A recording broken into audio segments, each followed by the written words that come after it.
देखिए आज का जो क्लास होने वाला है वो ज्योमेट्री यानी त्रिभुज की समरूपता और सर्वांग समता, ये दोनों पर हम खुल के आज बात करने वाले हैं।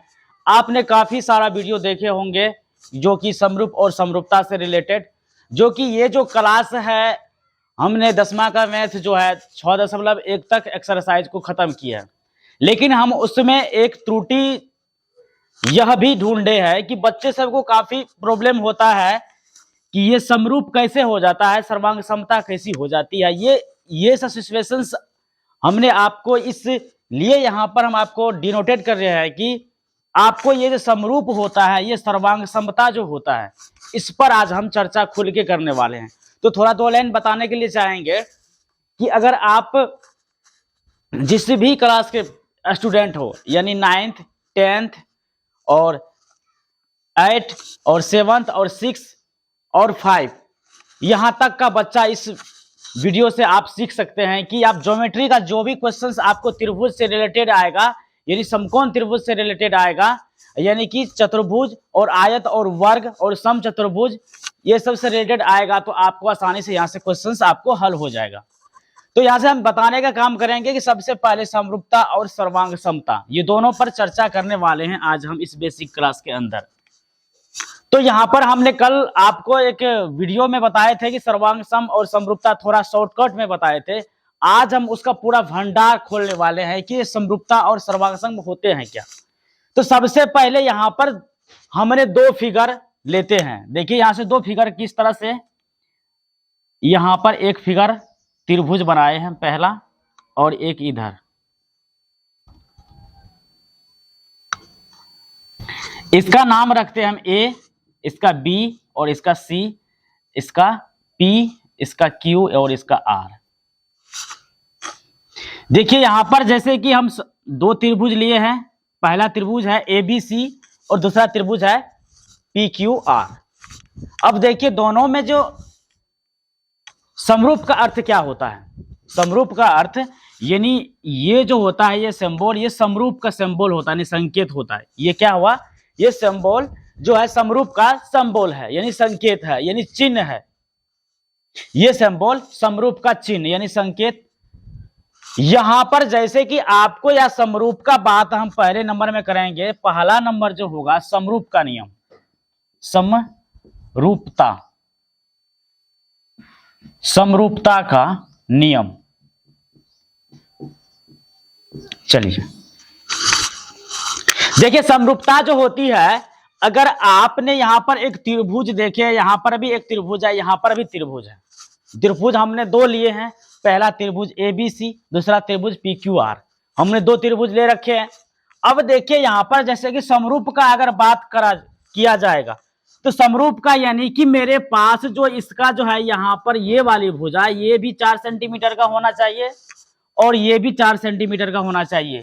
इधर भी 5 सेंटीमीटर तो इधर भी 5 सेंटीमीटर। अगर ये 6 सेंटीमीटर तो ये भी 6 सेंटीमीटर मेरा होना चाहिए, तब क्या हो जाएगा, ये समरूप हो जाएगा, समरूप हो जाएगा। तो ऐसे करके आप देखिए यहां पर फिगर जो आया है। अब एक छोटा यहां से दिखाते हैं, एक छोटा त्रिभुज लिख के दिखाते हैं, इसको डी, इसको ई और इसको एफ मानते हैं। अब ये क्या है, ये त्रिभुज आपस में तीनों क्या है, समरूप है। तीन त्रिभुज हमने यहां पर ले रखे हैं, एक ए बी सी डी, एक A B C P Q R और डी ई एफ। यहां पर अब देखिए, जहां पर अगर जाति का बात किया जाए तो जाति में बहुत सारा जाति होता है। तो जाति बहुत सारा होता है, तो जाति जो होता है यहां पर, तो जाति क्या होता है, मनुष्य का ही जाति होता है। तो क्या हो जाएगा, जाति तो अलग अलग हो जाएगा, लेकिन वह क्या रहेगा, आदमी का गुण क्या होता है, समान ही रहता है। अब देखिए वो वाला गुण नहीं, ये तो हम इस गुण का बात कर रहे हैं कि ये जो हमने भगवान ने हमको यहाँ पर भेजा है, तो आंख से क्या चीज का देखने का काम करते हैं, कान से सुनने का काम करते हैं, हाथ से कोई काम करने या खाना खाने का काम करते हैं। तो ये सब क्या है, ये सभी व्यक्ति आपस में कर रहे हैं, सब अपना अपना कर रहे हैं। तो ये क्या हो गया, समरूप हो गया भैया। ये यहां से क्या हो गया, समरूप हो गया। अब देखिए जैसे कि सर में बाल है, सर में क्या है, बाल है। ये बाल तो सब आदमी को है, ये पता नहीं कि आप किसी को छोटा है किसी को बड़ा है, लेकिन बाल तो है। ये क्या हो गया, तो वो आदमी क्या हो गया, समरूप हो गया। यानी एक आकृति दूसरे आकृति से अगर हमारे पूर्णतः मिल रहा है तो क्या हो जाएगा, वो समरूप हो जाएगा। अब देखिए, आप कान खोल के सुन लीजिए एक बात, आप जो ये 10 या 15 मिनट का आप वीडियो देखिएगा तो आपको जरूर ये क्वेश्चंस देखते ही आपको नहीं हल होगा, तो आप आके मेरे वीडियो पर कमेंट गलत सा करके जाइएगा। ऐसा नहीं बता सकते कि आप बस वैसे बता दिए हो गया। देखिए, आप देखिए इस वीडियो को आप सेव कर लीजिए गैलरी में आप सेव कर लीजिए और इस वीडियो को बार बार देखिए, तभी आपको पता चलेगा कि कैसे हो रहा है। तो यहां से हमने 3 त्रिभुज ले रखे हैं और तीनों त्रिभुज क्या है, आपस में समरूप है। अब देखिए, इस त्रिभुज को हम बाइकआउट करते हैं, इस त्रिभुज को हम क्या कर रहे हैं, बाइकआउट कर रहे हैं। अब देखिए, इसमें जो होगा, यानी कि हम इसका कोण अगर 60 डिग्री का ले ले यहां पर, तब क्या हो जाएगा, तो हमको ये भी 60 डिग्री का लेना पड़ेगा और ये भी 60 डिग्री का लेना पड़ेगा, ये भी 60 डिग्री और ये भी 60 डिग्री और ये भी 60 डिग्री। क्या हो गया, अब तो तब भी क्या हो जाएगा, ये आपस में समरूप ही होगा। क्या हो जाएगा, आपस में समरूप ही हो जाएगा, ये समरूप ही हो जाएगा। क्यों समरूप होगा, इसका जो कोण का मान है ये भी 60 डिग्री का है, ये भी 60 डिग्री का है, ये भी यहाँ पर सॉरी 6 डिग्री लिखा गया, 0 नहीं लिखे थे, तो ये भी 60, ये भी 60, ये भी 60, सभी 60 60 60। क्या हो गया, ये आपस में समरूप हो गया है, यानी समरूपता ये दिखा रहा है, देखने का काम कर रहा है। तो आपने अच्छी तरह से समरूपता के बारे में समझ गए। और समरूपता का जो सिंबल होता है, यानी संकेत जो होता है, इस तरह से होता है। ये क्या हो गया, ये यहां पर आपको समरूप, ये समरूप का क्या हुआ, प्रतीक हुआ। प्रतीक मतलब चिन्ह। तो यहां से आपने समरूप के बारे में पढ़ लिए। अब हम इसी त्रिभुज में सर्वांग समता का नियम हम बताते हैं, जो कि यहां पर आप सर्वांग समता का बात किया जाए तो सर्वांग समता का 4 नियम होता है। सर्वांग समता का 4 नियम होता है, वो कैसे होता है उसको भी, उस पर भी बात करते हैं।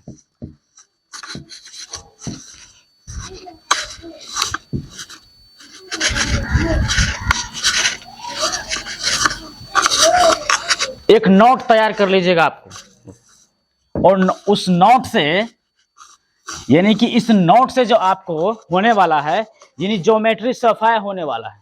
क्या होने वाला है, सफाई। हम एक ऐसा दवाई दे देंगे आपको तो क्या हो जाएगा, वो सफाई हो जाएगा। यानी किसान लोग खेती जब करते हैं तो उसमें बहुत सारा अगर घास अगर वगैरह क्या सब लगता है, तो एक दवाई होता है कीटनाशक का, वो आप दवाई मार दीजिएगा तो क्या हो जाएगा, नाश हो जाता है। तो इसी तरह से यहाँ पर हम सवाल को, जो इस चैप्टर के अंदर जो भी सवाल होगा वो सफाई हो जाएगा। तो यहां से हमने यहाँ पर सर्वांग समता का जो यहाँ पर क्या किए हैं, बात किए हैं, क्योंकि समरूप का बात कर लिए हैं। यहाँ पर सर्वांग समता, सर्वांगता का नियम। चलिए, अब देखिए इस नियम में जो है, इस नियम में भी हम 2 त्रिभुज लेते हैं।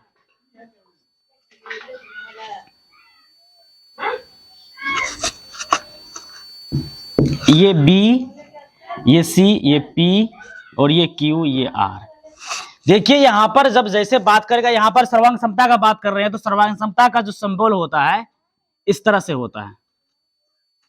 इसमें जो पहला नियम है, यहां पर जो देखिए पहला नियम क्या है, भुजा भुजा भुजा। पहला नियम कल भी बताए थे आपको हम, भुजा भुजा भुजा, ये आपको बताए थे, SAS, साइड्स। यहां पर जो आपने इस भुजा को देखे हैं, तो ये भुजा के अर्थ में आप क्या समझे, कुछ नहीं। अब देखिए, हम आपको एक चीज बताने के लिए और प्रयास करेंगे कि यहाँ पर सर आप ये भी बोल सकते हैं कि आप समरूप में और सर्वांग समता में क्या फर्क है। तो देखिए, सर्वांग समता का जैसे यहाँ पर हम बात कर रहे हैं, तो यानी कि मेरा ये भी 3 सेंटीमीटर का है, तो भैया ये भी 3 सेंटीमीटर का होगा, यानी कि ये भी 3 सेंटीमीटर, ये भी। हाँ, आप ये भी हो सकता है कि 2 समरूप त्रिभुज सर्वांग सम हो सकते हैं। हाँ, हो सकते हैं। क्यों हो सकते हैं, तो जैसे कि हमने एक पर्दा घर का सिलवाए है, एक छोटा साइज का, एक बड़ा साइज का, यानी घर का जो क्या होता है, वो गेट का जो पर्दा होता है, एक छोटा सा बनाए हैं, एक बड़ा सा बनाए हैं। तो क्या हो जाएगा, अगर हम छोटा वाले पर्दा को पहले लगाएंगे और उसके बाद उसी पर्दा पर अगर हम बड़ा वाला पर्दा को लगाएंगे तो क्या हो जाएगा, छोटा वाला पर्दा ढक जाएगा। यानी पहले जो आप छोटा वाला पर्दा को लगाए हैं, फिर उससे आपको बड़ा वाला पर्दा जो लगा है वो तो क्या हो गया है, ढका गया है। यानी इस त्रिभुज, ये बड़ा वाला जो है, ये छोटा वाला जो है, अगर हम इसको उठा के इस पे रख देंगे तो क्या हो जाएगा, मेरा पीछे वाला त्रिभुज एबीसी क्या हो जाएगा, वो बंद हो जाएगा, ढक दिखेगा आपको नहीं, ये यानी दिखेगा नहीं आपको, तो ये क्या हो जाएगा, सर्वांग सम हो जाएगा। यही सर्वांग सम का नियम है। और पहला नियम में ये क्या कहता है, एस एस एस, यानी भुजा भुजा भुजा, क्या कहता है, भुजा भुजा भुजा। तो यहां पर हमने, यहां पर ये 3 सेंटीमीटर का, ये भी 3 सेंटीमीटर, ये 5 सेंटीमीटर, ये भी, और ये भी 5 सेंटीमीटर हो जाएगा, ये 4 सेंटीमीटर, तो ये भी 4 सेंटीमीटर। आपने यहां से नोट करिए, एक नोट बना लीजिए, इस नोट को आप बार बार देखिए तो आपको त्रिभुज चैप्टर का जो भी सवाल रिलेटेड होगा तो वो कभी नहीं पीछे हटने वाले हैं। तो यहां से हमने यहां पर 4, इसका भी 5 सेंटीमीटर, इसका भी 5 सेंटीमीटर, ये 4 सेंटीमीटर, ये 4 सेंटीमीटर, ये 3 सेंटीमीटर, ये 3 सेंटीमीटर हमने रख दिए हैं। तो ये क्या हो गया, देखिए ये भी साइड वाला भाग है, ये भी साइड वाला भाग है, ये भी साइड वाला भाग है, ये भी साइड वाला भाग है, ये भी साइड वाला भाग, इसीलिए क्या हो गया, भुजा भुजा भुजा, यानी एस एस एस मतलब साइड साइड साइड। अब दूसरा साइड नहीं समझिएगा, ये त्रिभुज का साइड बता रहे हैं हम, वो भी साइड, ये भी साइड, इसमें भी साइड, इसमें ये साइड, ये साइड क्या है, सभी आपस में बराबर है। बराबर कैसे है, तो ये भी त्रिभुज का 5 सेंटीमीटर है, तो ये भी त्रिभुज का जो 5 सेंटीमीटर है। ये जो इसका आधार है ये भी 3 सेंटीमीटर का है, ये भी 3 सेंटीमीटर का। अब देखिए इसका जो इस तरह से है और इस तरह से डाला हुआ, ये भी 4 सेंटीमीटर का, ये भी 4 सेंटीमीटर का है। तो इसलिए ये क्या हो गया, सर्वांग समता हो गया है त्रिभुज। यानी आप कसौटी में जब आइएगा, प्रवेश कीजिएगा कसौटी वाले घर में, आप सोना चांदी का कसौटी मत समझिएगा, वो 24 कैरेट सोना जो शुद्ध का होता है उस वाला, वो कसौटी पे बात नहीं करना है। यहां पर जो त्रिभुज का जो कसौटी होता है, कसौटी यहां पर हमने पहला कसौटी में किस तरह से साइड साइड, जो यहां पर बहुत सारे सवाल सब आप बनाते होंगे तो देखते होंगे, यहां पर कुछ सर्वांग समता का जो नियम होता है उसमें एस एस लिखा हुआ रहता है। ये एस एस क्या होता है, यानी आपको यहां से side side side side side side, ये क्या हो गया, आपको सर्वांग समता हो गया। यानी कि ये त्रिभुज का क्षेत्रफल, ये त्रिभुज का क्षेत्रफल आपको अलग हो जाएगा, यानी त्रिभुज का क्षेत्रफल अलग होगा। ये भी त्रिभुज, ये बड़ा वाला है, ये छोटा वाला है, ये बड़ा वाला है, इसका माप क्या हो जाएगा, भिन्न भिन्न हो जाएगा, इसका भी माप भिन्न हो जाएगा, इसका भी माप भिन्न हो जाएगा। हम यहां पर साइज का बात कर रहे हैं, एक तरह से हम यहां पर ने इसका मान रखे हैं, मान लिए हैं, यानी डिनोटेट कर रहे हैं। तो यहां पर क्या हो गया, ये साइड से। अब देखिए दूसरा नियम में जैसे आप प्रवेश कीजिएगा तो दूसरा नियम में क्या होता है, दूसरा नियम में यह होता है कि भुजा कोण भुजा, भुजा कोण और भुजा, देखिए एस ए एस, ये भी क्या हो गया आपको, ये कसौटी हो गया। अब ये कसौटी कहां से लागू हो रहा है, ये कसौटी कैसे हो रहा है, तो यहां पर देखिए, यहां पर भुजा सब सेम ही रहेगा, इधर भी भुजा है, इधर भी भुजा सब है, लेकिन यहां पर ये जो कोण जो बीच में आ गया है, बीच में जो कोण आ गया है, दोनों साइड तो ठीक ही है लेकिन बीच में कोण घुस गया। तो जैसे कि इसी त्रिभुज में हम बताते हैं आपको, ये कोण जो है अगर हमने यहां पर 10 डिग्री इसको मान लिए हैं, सपोज कर रहे हैं, तो यहां पर जो हम 10 डिग्री मान रखे हैं, इसका भी दूसरा त्रिभुज का ये कोण क्या है, 10 डिग्री का है। तब क्या हो जाएगा, यानी कि या ये त्रिभुज जो हो, यहां पर ये त्रिभुज जो है इसका भुजा जो 2 भुजा बराबर है, लेकिन कोण क्या है इसका कुछ अलग है। ये भी कोण 10 डिग्री का, ये भी 10 डिग्री का, क्या हो जाएगा, कसौटी क्या हो जाएगा, एस ए एस। तो आपने दो कसौटी को यहां पर देख लिए। अब तीसरा कसौटी क्या है, तीसरा कसौटी में यह है आपको कि कोण भुजा और कोण, ये है कोण, भुजा, कोण। अब देखिए कोण मतलब एंगल होता है, भुजा मतलब भुजा, कोण मतलब कोण, कोण मतलब एंगल। तो यहां पर हमने कोण को ए, यहां पर ए हो जाएगा, यहां पर एस, यहां पर ए, क्या हो गया आपको कसौटी, एस ए एस। अब इसी त्रिभुज में अगर हमने एक ये कोण और ये कोण आपस में क्या है, बराबर है, कौन नियम से, एस ए एस नियम से, एस ए नियम से क्या हो गया, ये कोण बराबर हो गया।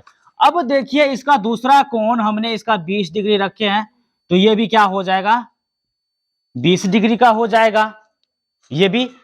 तब कौन सा रूल होगा यहां पर, अब देखिए यहां पर कह रहा है कोण, ये दोनों कोण क्या है, आपस में समान है, लेकिन यहां पर भुजा जो है, ये को भुजा वाला, ये भुजा क्या है, अलग है, क्या है, अलग है। तो ये क्या हो गया, एस ए एस नियम से, एस ए एस नियम से। तो यहां पे आपने 3 कसौटी को देख लिए है। अब जो अगला चौथा कसौटियां यहां पर होने वाले हैं, देखिए आप इसको कॉपी में अच्छी तरह से नोट्स बना लीजिए और इसको बार बार देखिए, आपको समझ में आ जाएगा। तो यहां से हमने 3 नियम को अभी दिखाए हैं। अब चौथा नियम जो होता है, वो जो होता है बहुत अच्छा नियम से, प्यारा सा नियम से, पाइथागोरस का। देखिए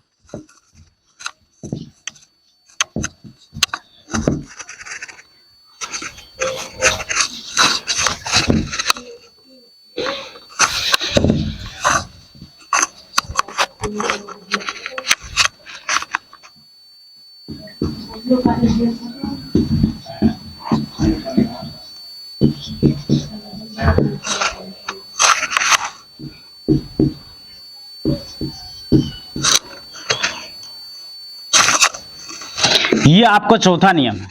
अब देखिए ये क्या है, ये समकोण, कर्ण और भुजा है। तो ये क्या हो जाएगा, आर हो जाएगा, ये क्या हो जाएगा, कर्ण, कर्ण क्या हो जाएगा, कर्ण हो जाएगा एच, ये क्या हो जाएगा एस, आर एच एस, शायद आप लोग देखे होंगे बुक में। अब देखिए इसका अर्थ क्या होता है, यहां पर हम 2 समकोण त्रिभुज ले रहे हैं, समकोण त्रिभुज, इधर से भी एक समकोण त्रिभुज बना रहे हैं।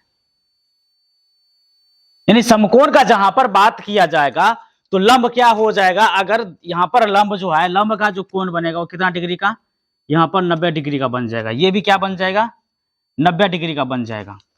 अब इसका ए, ये बी, ये सी, ये पी और ये क्यू, ये आर।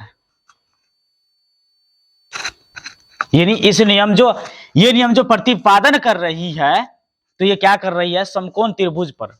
अब देखिए पाइथागोरस भैया ने क्या कहा है, यहां पर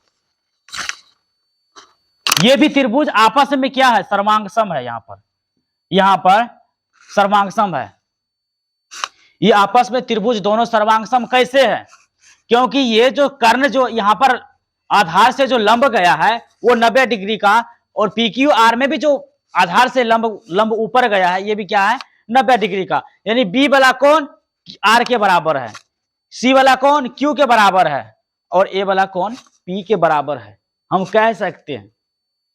अब देखिए यहां पर झंझट से यहां पर याद है, यानी इसका आधार अगर मेरे 4 सेंटीमीटर हम रख दिए हैं, तो सर आप ऐसा भी बोल सकते हैं कि सर आप 4 सेंटीमीटर हर एक जगह रखते हैं। चलिए इसका 10 सेंटीमीटर हम रख लेते हैं, 10 सेंटीमीटर रख लिए, ये भी 10 सेंटीमीटर होगा तब, क्योंकि आधार वाली बात कर रहे हैं यहां पर। आप मान के चलो किसी के पिताजी को 2 गो बेटा है,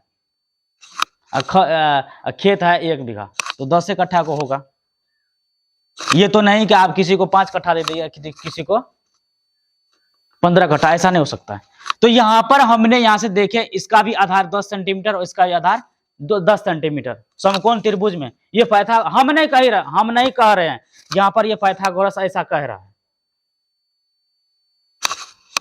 तो यहां पर क्या हो जाएगा कि ये जो आधार वाली 10 सेंटीमीटर है, ये भी 10 सेंटीमीटर, यानी ये जो समकोण हो रही है, यानी समकोण का जो अर्थ होता है, समकोण, देखिए समकोण का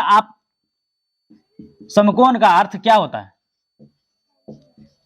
अर्थ क्या है, समकोण का अर्थ यह है कि अगर कोई त्रिभुज समकोण है तो उसका कोण का जो मान होगा वो 90 डिग्री का होगा, 90 डिग्री। इसमें इसका नियम है, अगर कोई त्रिभुज समकोण है तो समकोण कैसे है, क्योंकि वो 90 डिग्री है इसीलिए समकोण है। यहां पर समकोण आपको हो गया है। अब देखिए इसमें पाइथागोरस ने एक बात और कहा है कि इसका जो होगा यानी कर्ण का स्क्वायर बराबर आधार का स्क्वायर जोड़ लंब का स्क्वायर के योग के बराबर होगा। वो कैसे होगा, तो यहां पर देखिए एक फॉर्मूला से यहां पर बनेगा आपको कि कर्ण का स्क्वायर बराबर आधार का स्क्वायर जोड़ लंब का स्क्वायर इसके योग के बराबर हो जाएगा। यानी आपको जो यहां पर ये आधार वाला पॉइंट है, ये लंब वाला, ये कर्ण वाला, यानी ये जो होगा कर्ण के स्क्वायर बराबर आधार के स्क्वायर जोड़ लंब के स्क्वायर के योग के बराबर होगा। तब इस नियम ने यहां पर ये त्रिभुज भी आपस में क्या है, सर्वांग सम है। ये त्रिभुज क्या आपस में सर्वांग सम है। तो आप इसी तरह से मेहनत कीजिए और देखिए, समय समय की बात है, मेहनत करते रहो,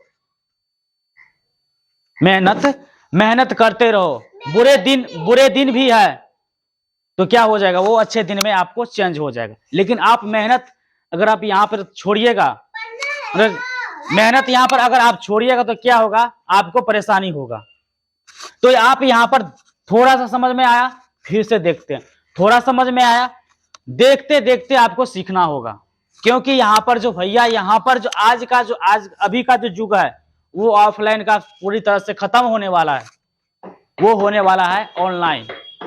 और यहां पर 100% का बात कर रहे हैं हम, 100% में 50% आपको ऑनलाइन सिस्टम हो गया है। अब तो यहां पर 100% में जो 50% आपको जो ये हुआ है ऑनलाइन वाला सिस्टम, तो आपको ये 50 वाले विद्यार्थी से आप कहीं भी देखिए तो किसी टीचर्स के पास शायद ही जाते हैं, वो ऑनलाइन कोर्स ले लेते हैं, वो अपना तैयारी करते हैं, उसका टाइम भी बचता है, उसका रुपया भी बचता है। तो यहाँ पर आपने ऑनलाइन जो देखे हैं यहाँ पर, इसको आप अच्छी से पढ़िए। ये तो हम आपके पास नहीं जाएंगे तो आपको पर्ची लेकर के मारेंगे, काहे न पढ़ते हैं। तो आप इस वीडियो के माध्यम से आप मोटिवेट होइए। कहावत में है, अगर चूल्हे पर मां तपती है तो खेत में बाप जलता है, चूल्हे पर मां तपती है तो खेत में बाप जलता है, तब जाके एक लाल पलता है। तो यहां पर जैसे आप देख लिए हैं, तो चलते हैं नेक्स्ट वीडियो में। आप इस नियम को, ज्यामिति को, मिलते हैं नेक्स्ट वीडियो में। तब तक के लिए जय हिंद, जय भारत।